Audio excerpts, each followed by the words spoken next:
Hi guys, my name is Julie and I'm a mum of two boys, Ezra, a 2-year-old, and Levi, a 10-month-old. We live in Australia, and on this channel we talk about play-based learning, we talk about Montessori and Waldorf philosophies, as well as open-ended materials and toys that we recommend. So if that interests you, please hit that subscribe button and join this amazing community of playful families. Okay, so let's dive into today's video, and today I want to talk to you about some of the activities that I would recommend for you to survive this massive quarantine that is going on all around the globe. It's insane how fast everything spread. Here I want to share some of my tips for you to survive all this time at home with little kids, because it's bloody hard when you can't go out, when you can't socialize, you can't go to all the play groups you're going to, all the swimming classes and music classes. So yeah, it's really important that we try to stay sane at home and keep the kids entertained. Okay, so number one, my top recommendation is to have a prepared environment for your kids. It's so important, especially when you're staying home most of the time.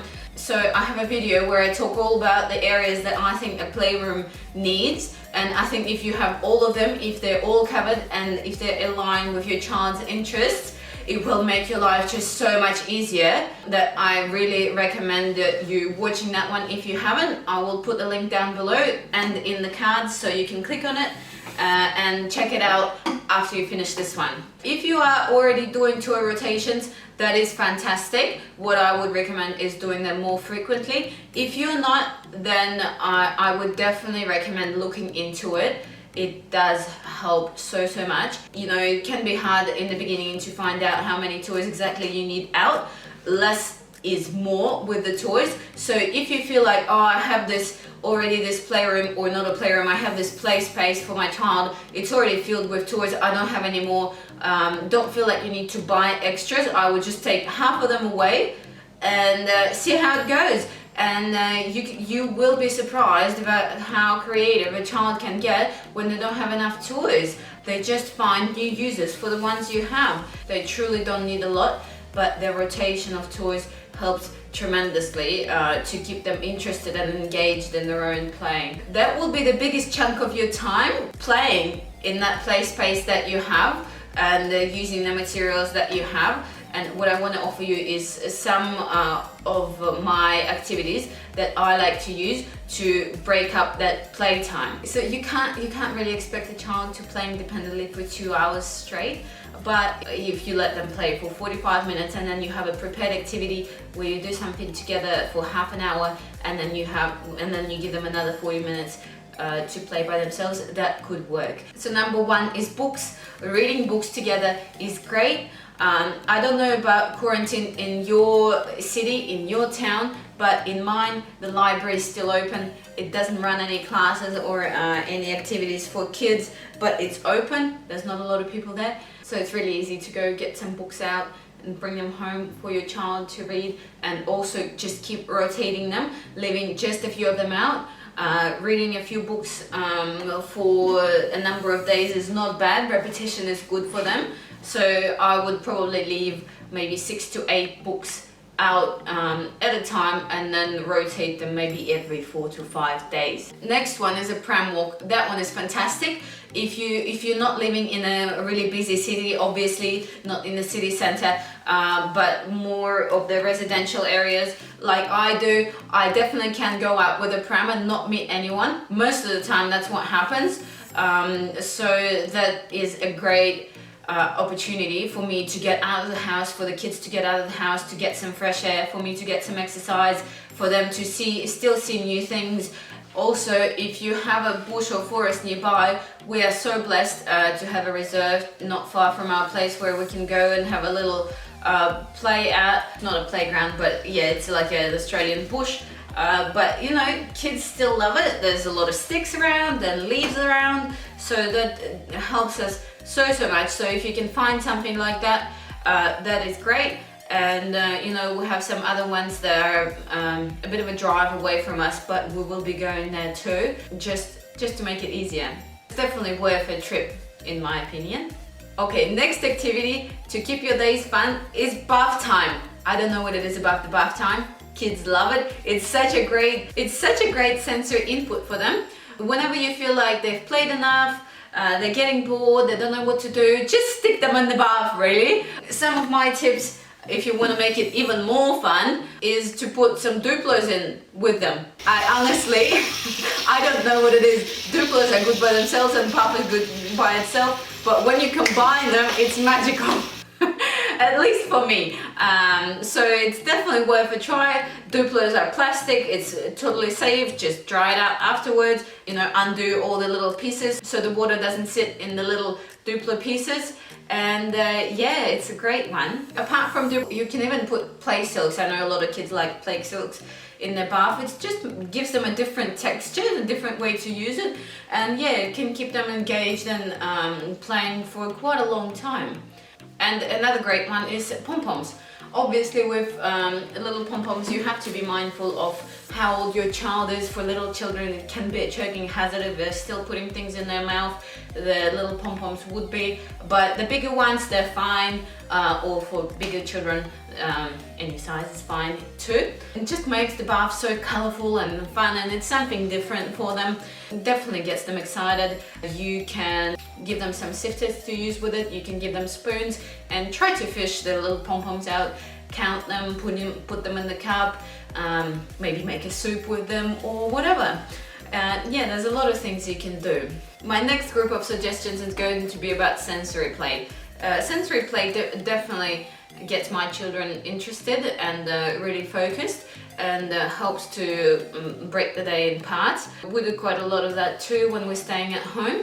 What I would suggest is maybe doing something a bit more exciting than what you usually have, depending on what you do really, but we usually have oats or kinetic sand or rice in our play table, and yeah, during this time when we're staying home a lot, I try to switch it up with some things that we don't regularly have, so there's a bit more interested from the kids towards them. A good example is one activity we're actually having today. I made some chia seeds. They're a really funny texture. They're like slimy little things. Yeah, and there's not a lot of other things that feel quite like that. So it's a great way to practice vocabulary with your children, of like little slimy gooey textures, and let them feel it, let them learn about it. It's a pretty simple recipe. I just put 2 tablespoons of chia seeds per 1.5 cup of water and a little bit of food coloring. Don't have to use food coloring, it's up to you. And they do get quite sticky if the seeds are falling out and they start to dry up. So if you have the option, I would do that activity outside or put a mat underneath. Another really fun activity is ice cubes. You can do them in different forms and different shapes. You can even do really massive ones if you just put water in some pots and pans that you have, and then you just start throwing it out on the bench before the kids start playing, and then you put a sensory tray or sensory table. On the other side I usually put some paint and brushes, and they can paint the ice cube, and it's such a fun activity for all the kids. You can even stick some animal figurines, the plastic ones, in with the water when you put it in the freezer before, obviously. So it freezes as one big ball. Then you invite your child to save the animals. They can do it different ways. They can put salt on the ice if you put a little ball of salt next to it, or they can just try scratching it out, or they can try rubbing it until it comes out. So that's a really good activity. Another really fun rescue activity you can do with jelly. You can just put some gelatin with water and in the fridge overnight, and some animal figurines in it, or some maybe car figurines. They're also great. I know my boys would absolutely love to save their cars. And yeah, give them little tweezers, or smaller kids, they can use their hands, and yeah, just try to save them and to brush them and to clean them. And yeah, because it's not something you do every day, obviously you're not going to be setting jelly every night. and it's only a one-time use activity. So yeah, they don't see it a lot, and it definitely keeps them engaged. Another really simple one is some slime. There are a lot of kits out there that you can purchase and do it up within minutes. And yeah, most kids do love slime. Some of them hate it, but you probably know which one yours is, or you can find out. And the last one on this list of sensory activities will be a foam sensory table. I usually do it in our outdoor water table, but you can do it in indoor one too. It's just making foam, really. What I do is I just put some dishwashing liquid in the water that we already have and some fruit dye, and I give my kids whisks and I ask them to whisk it until they see a lot of foam coming out. Uses up a bit of energy, and yeah, it's quite fun. But another thing you could do is just put some dishwashing liquid and some water and some fruit dye, if you want to, in a blender. Blend it for like 10-15 seconds and it makes a lot of foam. Really easy to set up, and yeah, kids seem to love it. Another big section of activities that I want you to think about is practical life activities. You know, our life is usually so busy with all the different things we want to do and the different places we want to visit that we skip on teaching our kids practical activities, which is definitely a fault of mine too. But while we're staying home, while we have all that extra time, I really do want to focus on some practical activities and teaching them how to do some things. Even simple things like doing laundry with me, washing our clothes, separating it, putting the washing powder, pressing the buttons, hanging it out, folding it, bringing it into the house. That is already a fantastic activity, and a lot of the times I am trying to rush it on a regular day to do it and not get a lot of help from my kids. But right now, because we do have that extra time, I will try to just take it slow and include them in all these things that I'm doing, and that is a very Montessori friendly approach. And I think that is a great thing to do, especially in this difficult time. Another great practical life activity would be cooking together. There's a book, I will put a screenshot here. The really fun thing about it is that next to every recipe they put what schemas it would fit in your child's development, which is great. If you can notice that your child is in a transference schema, for example, you can just choose the recipes that fit that, and they will probably be a lot more interested. And you know, while you're staying home, you can cook a lot. You can cook breakfast, lunch and dinners, and that will already take a big chunk of your time. Another great one, if you have a little garden, if you have a little balcony, you can plant some herbs. If you have a bigger garden, a backyard, gardening together with your child is a great activity.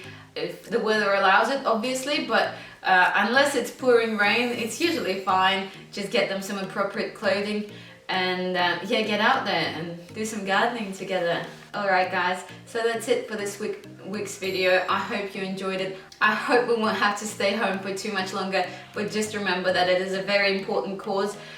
It is for our community, and stay respectful of it.